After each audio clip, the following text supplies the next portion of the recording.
Hello friends, welcome back to Sarthak Educare YouTube channel. Dear friends, আজকের ভিডিওতে 13 July 2024 Dibrugarh university এর BEd entrance exam অনুষ্ঠিত হয়েছে। এই পরীক্ষার টিচিং অ্যাপটিটিউডের কোয়েশ্চেনগুলি আলোচনা করব, কেননা এই ধরনেরই কোয়েশ্চেন আপনারা আপকামিং আসাম ইউনিভার্সিটি এর বিএড এন্ট্রান্স এক্সামিনেশনে পাবেন।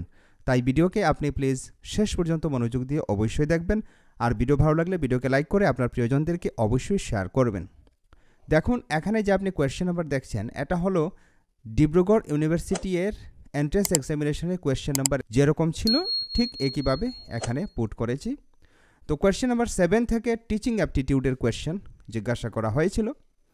কোয়েশ্চেন নাম্বার 7 কি জিজ্ঞাসা করছে দেখুন, what should be the main objective of teaching? শিক্ষণের প্রধান উদ্দেশ্য কি? মেইন অবজেক্টিভ অফ টিচিং খেয়াল করবেন। অপশনে prepare students to pass the examination, ছাত্রছাত্রীদের শুধুমাত্র পরীক্ষায় পাশ করার জন্য আমরা বিদ্যালয়ে গিয়ে পাঠদান করে থাকি না, এটা কারেক্ট আনসার হবে না, এটাকে কাট করে দিন। অপশন বি বলছে টু ডিকটেট গুড নোটস, আপনি কি শুধুমাত্র ভালো নোটস প্রদানের জন্য ক্লাসরুম করে থাকেন, ক্লাসরুমে গিয়ে স্টুডেন্টসদের সাথে ইন্টারাকশন করে থাকেন? অবশ্যই না, এটাকেও কাট করে দিলাম। তারপর option C provide the required information related to the subject বা বিষয় সম্পর্কে যতটুকু ইনফরমেশন তথ্য দরকার সেই তথ্যগুলিকে দেওয়ার জন্য আমরা কি শুধুমাত্র ক্লাসরুম কন্ডাক্ট করে থাকি, আমরা কি শিশুদের টিচিং করে থাকি? এটাও অবশ্যই হতে পারে না, কেননা শুধুমাত্র রিকোয়ার্ড ইনফরমেশন যদি পেতে হয় স্টুডেন্টসদের, তাহলে সেই ইনফরমেশন ওরা গুগলের মাধ্যমে পেয়ে যেতে পারে, ওরা নিজের পিতামাতার কাছ থেকে পেয়ে যেতে পারে, নিজের সিবলিংয়ের কাছ থেকে পেয়ে যেতে পারে। টিচিংয়ের একটা উদ্দেশ্য ঠিক আছে যে ইনফরমেশনকে দেওয়া, কিন্তু শুধুমাত্র রিকোয়ার্ড ইনফরমেশনকে দেওয়া এখানে কারেক্ট হবে না, খেয়াল করবেন। অপশন ডি বলছে to develop the thinking power of students, ছাত্রছাত্রীদের মধ্যে চিন্তন শক্তি বিকাশ করার হলো টিচিংয়ের প্রাইমারি বা মেইন অবজেক্টিভ। তাই ডি হয়ে যাবে কারেক্ট আনসার। যখন আমরা অ্যাজ এ টিচার স্টুডেন্টসদের মধ্যে থিঙ্কিং ক্যাপাসিটি বিল্ড করতে পারবো, যখন ছাত্রছাত্রীরা বুঝতে পারবে কোনটি ভালো কোনটি খারাপ, নিজের চিন্তন শক্তি প্রয়োগ করে ওরা যখন নিজের জীবনে এগোবে, সেটা সবচেয়ে গুরুত্বপূর্ণ উদ্দেশ্য টিচিংয়ের। আর টিচিংয়ের উদ্দেশ্যই হলো ছাত্রছাত্রীদের মধ্যে মানে শিশুদের মধ্যে চিন্তন শক্তির বিকাশ করা। কোয়েশ্চেন নাম্বার 8 দেখুন, one of the most important challenges before a teacher is, আমরা যখন টিচার হিসাবে শ্রেণীকক্ষে যাই, আমরা যখন টিচিং প্রফেশনে জয়েন হই, তখন আমাদের সামনে বেশ কতগুলি চ্যালেঞ্জ প্রত্যাহ্বান আসে। এই চ্যালেঞ্জের মধ্যে একটি সবচেয়ে গুরুত্বপূর্ণ চ্যালেঞ্জ কি হতে পারে? নিচে যে সমস্ত অপশন আছে এগুলি থেকে আমাদের বেছে বের করতে হবে। অপশন এ দেখুন, to maintain discipline in the classroom, অবশ্যই ক্লাসরুমের মধ্যে আমাদের ডিসিপ্লিন মেনটেন করতে হয়, কিন্তু শুধুমাত্র ডিসিপ্লিন মেনটেন করা একজন টিচারের প্রাইমারি ডিউটি নয়, মনে রাখবেন। তো এটাকে আমরা কাট করে দেব। অপশন বি বলছে to make students do their homework, শুধুমাত্র আপনি কি ক্লাসরুমে যান ছাত্রছাত্রীদের হোমওয়ার্ক যাতে ওরা করে নিয়ে আসে সেটা যাচাই করার জন্য, সেটা চেক করার জন্য? অবশ্যই না, এটাও কারেক্ট হতে পারে না। মোস্ট অ্যাপ্রোপ্রিয়েট অপশন আমাদেরকে চুজ করতে হয় টিচিং অ্যাপটিটিউড এই সেকশনে, খেয়াল করবেন। অপশন সি বলছে টু প্রিপেয়ার কোয়েশ্চেন পেপার, শুধুমাত্র কোয়েশ্চেন পেপার কি প্রিপেয়ার করা টিচারের মেইন চ্যালেঞ্জ? মোটেই না। তারপর অপশন ডি বলছে to make the teaching learning process enjoyable, yes this is the most important challenge faced by a teacher. Teaching learning প্রসেসকে enjoyable মানে জয়ফুল লার্নিংয়ে আমাদের ফোকাস করতে হবে, ছাত্রছাত্রীরা যাহাতে বিনা প্রেসারে অনায়াসে এবং আনন্দপূর্বক পরিবেশের মধ্যে শিক্ষণ প্রক্রিয়া ত্বরান্বিত করতে পারে, শিখতে পারে, সেটা আমাদের কাছে সবচেয়ে গুরুত্বপূর্ণ চ্যালেঞ্জ হয়ে দাঁড়ায়। তারপর কোয়েশ্চেন নাম্বার 9 দেখুন কি বলছে, Which of the following should be done by a teacher when he or she faces students who asks questions frequently in the class? আপনি টিচার হিসাবে যখন প্রফেশন শুরু করবেন, যখন আপনি চাকরি পেয়ে যাবেন বা আপনি কোনো বিদ্যালয়ে পড়াতে যাবেন, তখন আপনি শ্রেণীকক্ষে এমন কিছু স্টুডেন্ট অবশ্যই পাবেন যে সমস্ত স্টুডেন্টসরা ফ্রিকুয়েন্টলি মানে বারবার আপনাকে প্রশ্ন জিজ্ঞাসা করবে ক্লাসরুমে। তো এ ধরনের ছাত্র যখন আপনি পাবেন, তখন একজন শিক্ষক হিসাবে আপনি কি করবেন? অপশনগুলি দেখুন। Advised to meet him or her after the class, আপনি কি সেই ছাত্র বা ছাত্রীকে উপদেশ দেবেন, অ্যাডভাইস করবেন যে ও যেন ক্লাস শেষে আপনার সাথে কথা বলে। Option B, encourage to search answers independently, আপনি কি সেই স্টুডেন্টকে নিজের মতো করে বা ইন্ডিপেন্ডেন্টলি ও আত্মনির্ভরশীলভাবে যেন আনসার খুঁজে বের করে। এটা আপনি বলতে পারবেন না, কেননা সে ছাত্র, সে নিজে আনসার বের করতে পারবে না, রিসার্চ করতে পারবে না। ঠিক আছে, এতটুকু ক্যাপাবিলিটি এখন স্টুডেন্টসদের মধ্যে বিকশিত হয়নি। অপশন সি বলছে encourage to continue asking questions, আপনি ও যে প্রশ্ন জিজ্ঞাসা করছে তাহাকে আপনি উৎসাহ প্রদান করবেন। ইয়েস, তুমি এভাবে যখন তোমার মনে কোয়েশ্চেন আসবে, কোয়ারিজ আসবে, তখন তুমি জিজ্ঞাসা করবে নির্দ্বিধায়। এটা আপনি অবশ্যই বলতে পারেন। তবুও ডি অপশনকে বলছে দেখুন, encourage to listen attentively to the classroom delivery, ক্লাসরুমের মধ্যে যে সমস্ত ডিসকাশন হবে, টিচার যে সমস্ত বিষয় পড়াবেন, পাঠদান করবেন, সেগুলিকে যেন ওই স্টুডেন্ট মনোযোগ সহকারে শুনে। এটাও হতে পারে, কিন্তু এই সি আর ডি অপশনের মধ্যে মোস্ট অ্যাপ্রোপ্রিয়েট হয়ে যাবে অপশন সি, কেননা এ ধরনের ছাত্রছাত্রীদের অ্যাজ এ টিচার আমাদের অ্যাডভাইস দেওয়া উচিত যে ইয়েস, তোমরা যখন দ্বিধায় পড়বে তখন তোমরা অবশ্যই অনায়াসে প্রশ্ন জিজ্ঞাসা করবে। তারপর কোয়েশ্চেন নাম্বার 10 দেখুন কি বলছে। As a teacher, if you are teaching a visually impaired student along with normal students, then which of the following treatment would you suggest best to help him or her in the class, আপনি শ্রেণীকক্ষে পাঠদান করছেন আর এর মধ্যে আপনি normal ছাত্রছাত্রীদের সঙ্গে এমন এক স্টুডেন্টকে আপনি পাঠদান করছেন, পড়াচ্ছেন, যে স্টুডেন্ট চোখের সমস্যায় ভুগছে, যে চোখে ভালো করে দেখতে পায় না। তো এমন ছাত্রকে আপনি সাহায্য করার জন্য কি করবেন, কেননা আপনি টিচার, আপনার কাছে সকল ছাত্রছাত্রী সমান। তো দেখুন অপশন কি বলছে। Not giving him or her extra attention because majority May suffer, আপনি এই ছাত্র বা ছাত্রীকে কি অ্যাটেনশন প্রদান করবেন না, আপনি মনোযোগ খেয়াল করবেন না, কেননা এভাবে আপনি যদি ওই ছাত্র বা ছাত্রীকে খেয়াল করেন তখন বাকি মেজরিটি মানে বেশিরভাগ ছাত্রছাত্রী এটার জন্য ভুগবে। দেখুন, টিচার হিসাবে আপনার কাছে সকল ছাত্রছাত্রী সমান, তো আপনি সকলকে কিন্তু সমানভাবে গুরুত্ব দিতে হবে। এখানে আপনি মেজরিটি সাফার করবে আর তাই আপনি ওকে অ্যাভয়েড করবেন, এটা কখনো হবে না, এটাকে কাট করে দিন। অপশন বি কে বলছে দেখুন, take care of him or her sympathetically in the class, আপনি সিম্প্যাথাইজ করবেন, আপনি সিম্প্যাথি দেখাবেন, মানে ওর চোখে সমস্যা রয়েছে এজন্য আপনি ওকে শুধুমাত্র কিছু একটা সাহায্য করবেন বা কেয়ার নেবেন। এভাবে সিম্প্যাথি দেখানো কিন্তু ঠিক নয়, মনে রাখবেন। তারপর অপশন সি বলছে, you will think that blindness is his or her destiny and hence nothing can be done, আপনি এমনটা ভাববেন যে ও যে অন্ধ, ওর অন্ধত্ব তার ভাগ্য, তাই আপনি তার এই ভাগ্যকে বদলানোর জন্য কিছু করতে পারবেন না। না, এমনটা ভাবা একদম অনুচিত। আর অপশন ডি বলছে, arrange a seat in the front bench and try to teach at a pace convenient to him or her, আপনি তার বসার জায়গাটা সামনে এনে করে দেবেন, মানে সামনে থেকে ও যদি দেখে আপনি ব্ল্যাকবোর্ডে কি লেখছেন কি না, আপনি কি পড়াচ্ছেন কি বোঝাচ্ছেন কি না, সেটা যদি ও সামনের বেঞ্চে বসে তখন সেটা ভালো করে অবজার্ভ করতে পারবে এবং আপনি এমন পেইসে এমন গতিতে পড়াবেন যাতে ওই পার্টিকুলার স্টুডেন্ট সেটা বুঝতে সক্ষম হয়। মানে খুব বেশি দ্রুত গতিতে আপনি যদি লিখে যাবেন, আপনি যদি বুঝে যাবেন, তখন এই স্টুডেন্টের কিন্তু অসুবিধা হবে। তাই আপনি এমন গতিতে পাঠদান করবেন যে গতিতে ওই পার্টিকুলার স্টুডেন্ট, সে ছেলে হোক বা মেয়ে হোক, সে যেন ভালো করে সেটা বুঝে নিতে পারে। তাই ডি হয়ে যাবে এই কোয়েশ্চেনের কারেক্ট আনসার। তারপর কোয়েশ্চেন নাম্বার 11 দেখুন, which of the following is mostly seen in a lively classroom situation, lively classroom সিচুয়েশনের মধ্যে সবচেয়ে বেশি দেখা যায় এমন কোন জিনিস, ঠিক আছে, বা কোন সিচুয়েশন এখানে একটি ভালো ক্লাসরুমের মধ্যে দেখতে পাওয়া যায়। কমপ্লিট সাইলেন্স, কমপ্লিট সাইলেন্স যে ক্লাসে থাকবে এই ক্লাসরুম কখনো ভালো হবে না, লাইভলি হবে না, মনে রাখবেন। ক্লাসরুমে যেহেতু ছাত্রছাত্রী থাকবে সেই হেতু ক্লাসরুমে আওয়াজ অবশ্যই আসবে, ক্লাসরুমে ছাত্রছাত্রীরা কথা বলবেই।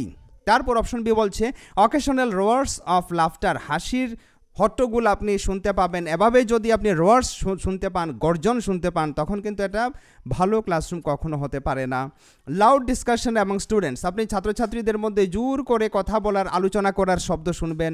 এভাবে আলোচনা করলে কিন্তু এ ধরনের ক্লাস ভালো ক্লাস বা লাইভলি ক্লাসরুম হতে পারে না। অপশন ডি বলছে frequent teacher student interaction, yes, frequent teacher student interaction very important. একটি ক্লাসরুমকে লাইভলি করার জন্য, একটি ক্লাসরুমকে ভালো করার জন্য, গুড ক্লাসরুম বানানোর জন্য ছাত্র এবং শিক্ষকের মধ্যে আলোচনা হতে হবে, ডিসকাশন হতে হবে। তাই ডি হয়ে যাবে কারেক্ট আনসার। কোয়েশ্চেন নম্বর 12 কি বলছে দেখুন, learning objectives in teaching refers to. শিক্ষণের মধ্যে লার্নিং অবজেক্টিভ যে আমরা সেট করি লেসন প্ল্যান বানানোর জন্য, এই লার্নিং অবজেক্টিভ মানে শিক্ষণ উদ্দেশ্যাবলী কি বোঝায়? অপশনগুলি দেখুন, high academic achievement of the students, academically ওরা ভালো পার্সেন্টেজ পাবে, এটাকে কি ইন্ডিকেট করার জন্য আমরা লার্নিং অবজেক্টিভ সেট করি? বা লার্নিং অবজেক্টিভ কি হাই একাডেমিক অ্যাচিভমেন্টকে বোঝায়, ভালো পার্সেন্টেজ 80% 90% বোঝায়? এটা মোটেই না, খেয়াল করবেন। ইন্টেন্ডেড মডিফিকেশন অফ বিহেভিয়ার, অবশ্যই লার্নিং অবজেক্টিভের মধ্যে বিহেভিয়ার মডিফিকেশন হতে হয়, কিন্তু এর পরের অপশনগুলি আমরা চেক করব এর চেয়ে আরও অ্যাপ্রোপ্রিয়েট অপশন পাই কিনা। চলুন, intended learning experiences given by a teacher, একজন শিক্ষক দ্বারা যে সমস্ত অভিজ্ঞতা শেয়ার করা হয় এগুলি আমরা লার্নিং অবজেক্টিভের মধ্যে রাখবো বা লার্নিং অবজেক্টিভের অন্তর্গত। আর অপশন ডি বলছে ইন্টেন্ডেড লার্নিং আউটকামস, মানে একটি ক্লাসরুমে ছাত্র বা ছাত্রী যখন বসে সেই ক্লাসরুম পূর্ণভাবে শেষ করলো, তখন এই ক্লাসরুম শেষে ছাত্র বা ছাত্রী কতটুকু সেই পার্টিকুলার টপিককে বুঝতে পারলো, মানে তার লার্নিং আউটকাম কতটুকু হলো, সেটা হলো লার্নিং অবজেক্টিভ এর অন্তর্গত। তাই অপশন ডি হয়ে যাবে কারেক্ট আনসার।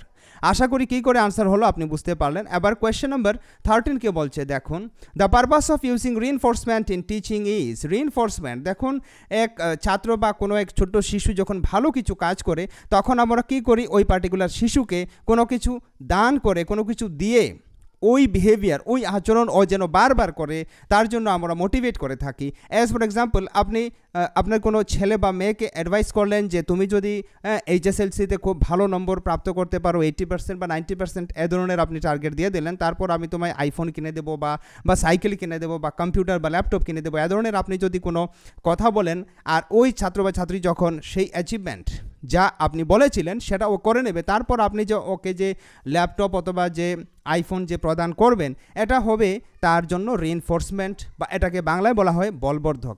তো রিইনফোর্সমেন্ট ব্যবহার করার উদ্দেশ্য কি, বা রিইনফোর্সমেন্ট কেন ব্যবহার করা হয়? দেখুন, to strengthen a particular behaviour which is desire, যে বিহেভিয়ার ছাত্রছাত্রীর মধ্যে আমরা বিকাশ করতে চাই সেই বিহেভিয়ার যেন ছাত্রছাত্রীরা ভালো করে নিজের মধ্যে রপ্ত করতে পারে, সেজন্য আমরা রিইনফোর্সমেন্টের ব্যবহার করি। ইয়েস, অপশন এ হয়ে যাবে কারেক্ট আনসার। তবুও অপশন বি, সি, ডি কী বলছে দেখুন, to praise student for a task which is related to student study, ছাত্রর পড়ার সম্পর্কে এমন একটি কাজকে আপনি মোটিভেট করার জন্য, আপনি তারিফ করার জন্য কি রিইনফোর্সমেন্ট ব্যবহার করে থাকেন? মোটেই না। Option C, to encourage students to study more, ছাত্রছাত্রীকে বেশি করে পড়ার জন্য আপনি রিইনফোর্সমেন্ট ব্যবহার করে থাকেন কি? মোটেই না। To find out the behaviours which are undesired, আপনি এমন বিহেভিয়ার, এমন আচরণকে খুঁজে বের করার জন্য রিইনফোর্সমেন্ট ব্যবহার করেন যেগুলি আমরা কামনা করি না, যেগুলি কাম্য নয়। না, এটা হবে না।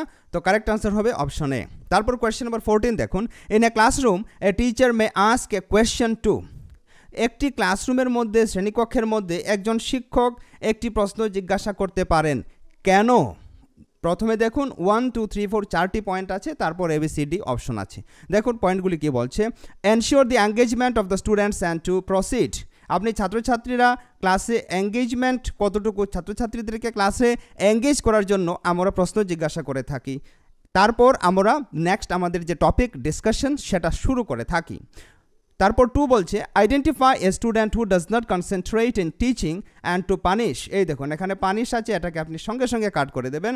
আপনি এমন এক স্টুডেন্টকে খুঁজে বের করার জন্য চেষ্টা করছেন যে স্টুডেন্ট আপনার ক্লাসে মনোযোগ দিচ্ছে না, সেই স্টুডেন্টকে আপনি খুঁজে বার করবেন এবং তাহাকে পানিশ করবেন। পানিশ আপনি কখনো করতে পারবেন না, মনে রাখবেন।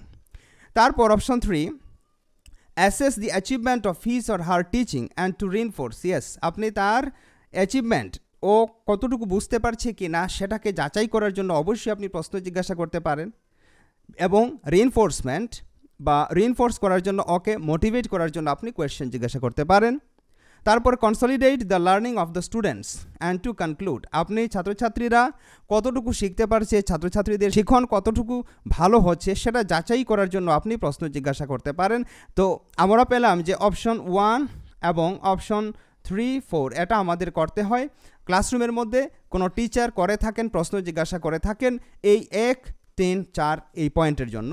তাই এই প্রশ্নের উত্তর হয়ে যাবে কোনটি? দেখুন কোন অপশনে 1 আর 3 4 আছে, এটা সি অপশনে রয়েছে, তাই সি হয়ে যাবে কারেক্ট আনসার। আর বি যেখানে আছে পানিশ করার কথা, এটা আপনি কাট করে দেবেন, এটা কখনো কারেক্ট হবে না।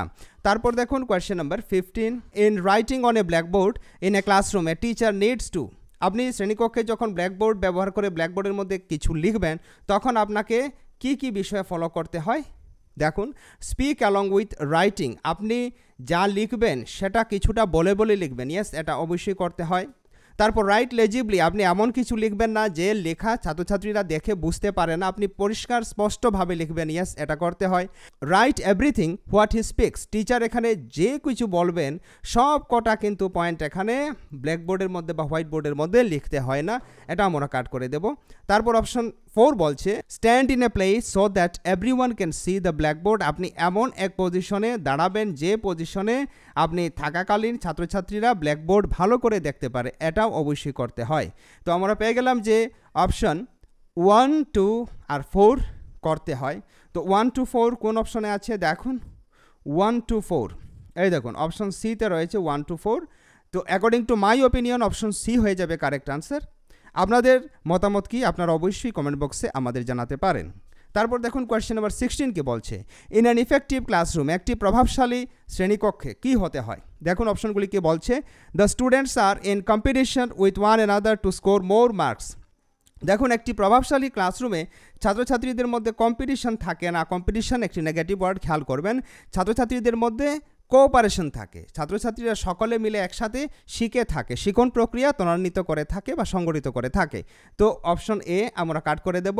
অপশন বি বলছে the teacher prepares a lesson, teacher একটি লেসনকে প্রস্তুত করে থাকেন, একটি পাঠকে তৈরি করে থাকেন। তারপর presents it as a lecture, একটি লেকচার হিসাবে ওই পাঠকে উনি প্রেজেন্ট করে থাকেন, উপস্থাপন করে থাকেন।